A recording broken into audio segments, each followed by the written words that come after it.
সপ্তাহের শুরুতে ফের উত্তপ্ত বিধানসভা। মুখ্যমন্ত্রীর মন্তব্য ঘিরে বিক্ষোভ বিজেপি বিধায়কদের।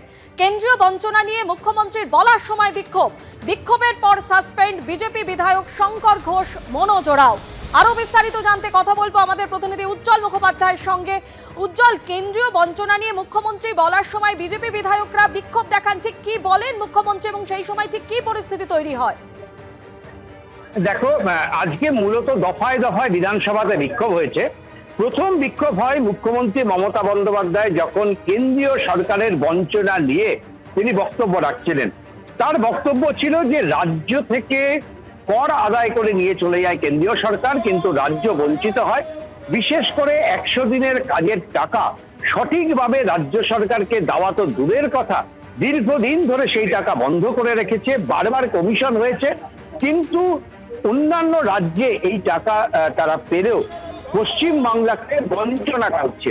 মুখ্যমন্ত্রী যখন এই ধরনের বক্তব্য রাখছেন তখন আমরা দেখি যে বিজেপির বেঞ্চ থেকে শিখা চট্টোপাধ্যায়, বিজেপির বিধায়ক এবং একসময় তৃণমূল কংগ্রেসের নেত্রী, তিনি একটি মন্তব্য করেন এবং তারপরে মুখ্যমন্ত্রী তার বক্তব্য থামিয়ে শিখা চট্টোপাধ্যায়ের উদ্দেশ্যে বলেন যে আপনি কি করেন সবটাই আমি জানি। এই কথা শুনেই কিন্তু শঙ্কর ঘোষ সহ বিজেপির বাকি বিধায়করা তারা প্রতিবাদ জানাতে থাকেন। তাদের বক্তব্য এর আগের দিনও আপনি অগ্নিমিত্রা পালের ক্ষেত্রে বলেছেন, ফলে কোনো বিধায়ক যদি মুখ্যমন্ত্রীর কাছে প্রশ্ন করে তাহলেই তাকে কেন ব্যক্তিগত আক্রমণ করা হবে, এটাই ছিল বিজেপি বিধায়কদের মূল বক্তব্য। তারপরে অবশ্য আবার মুখ্যমন্ত্রী বলতে থাকেন এবং পরিস্থিতি স্বাভাবিক হয়। এরপর একটি মুলতবি প্রস্তাব আনেন বিজেপির শিক্ষা সেলের সঙ্গে যুক্ত যে সমস্ত বিধায়করা আছেন তাদের দাবি ছিল যে রাজ্যের শিক্ষার সার্বিক অবস্থা নিয়ে বিধানসভায় আলোচনা হোক, এবং তাদের এটাও দাবি ছিল যে শিক্ষকরা যারা বঞ্চিত হয়ে রয়েছেন, এই বঞ্চিত শিক্ষকদের ক্ষেত্রে কি ব্যবস্থা রাজ্য সরকার নিতে পারে, কি কি পথ এখনো পর্যন্ত খোলা আছে, এই নিয়ে বিধানসভাতে আলোচনা করা হোক। কিন্তু সেই মুলতবি প্রস্তাব অধ্যক্ষ খারিজ করে দেন। তার যুক্তি ছিল যে যেহেতু এটা বিচারাধীন বিষয়, তাই এই মুলতবি প্রস্তাব নিয়ে বিধানসভায় আলোচনা করা যাবে না। এরপরই কিন্তু বিজেপি বিধায়করা তারা ওয়ালে দাঁড়িয়ে বিক্ষোভ দেখাতে থাকেন। আমরা দেখতে পাচ্ছি, তুমি আমাদের সঙ্গে থাকো। মুখ্যমন্ত্রীর মন্তব্য ঘিরে বিক্ষোভ বিজেপি বিধায়কদের।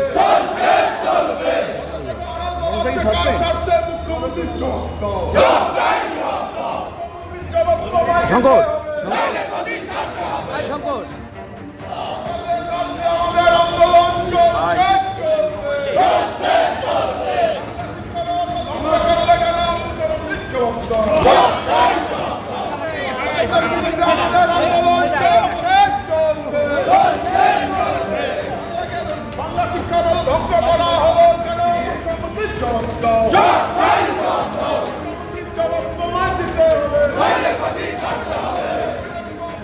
অনৈতিকভাবে আমাদের সহকর্মী বিধায়ক মনোজ ওরাও, তাকে যেভাবে সাসপেন্ড করা হয়েছে, মুখ্যমন্ত্রী যেভাবে আমাদের সহকর্মী দিদি শ্রীমতী শিখা চ্যাটার্জিকে ব্যক্তিগতভাবে আক্রমণ করেছে এবং সমস্ত গণতান্ত্রিক নীতি উপেক্ষা করে মুখ্যমন্ত্রী বিধানসভার অভ্যন্তরের যে আচরণ করছে, রাজ্যের চাকরিহারা শিক্ষক থেকে রাজ্যে শিক্ষার যে নৈরাজ্য, যেখানে স্কুল বন্ধ, প্যারা টিচাররা মাইনে পায় না, শহরের স্কুলগুলো বন্ধ হয়ে যাচ্ছে, নানা ধরনের সমস্যার মাঝখানে দাঁড়িয়ে একটি অ্যাডজার্নমেন্ট মোশন ভারতীয় জনতা পার্টির পরিষদীয় দলের পক্ষ থেকে রাখা হয়, সেটাকে স্পিকার সাহেব রুলড আউট করেন।